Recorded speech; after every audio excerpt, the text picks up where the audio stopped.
माछा फ्राई हान्न आएको किचनमा त कोही पनि छैन यहाँ किचनमा त म एक्लै छु आज के गर्नु माछा फ्राई भइरहेछ है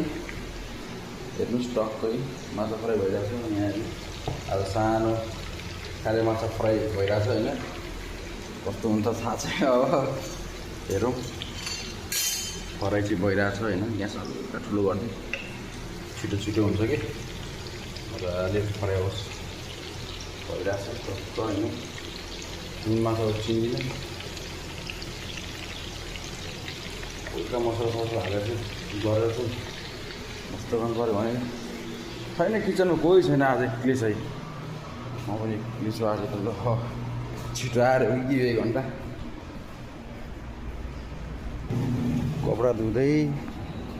अनि सब्जी माछा तार्दै बसिरहेको के हो केटाहरू कतिखेर आउँछ एक्लै छ आज त यार हाम्रो किचनहरू कोही छैन एक्लै माछा फ्राई भइरहेको छ यहाँ ऊ माछा फ्राई भइरहेको छ एकदम त्यसो हजुर अब कस्तो हुन्छ अब थाहा छैन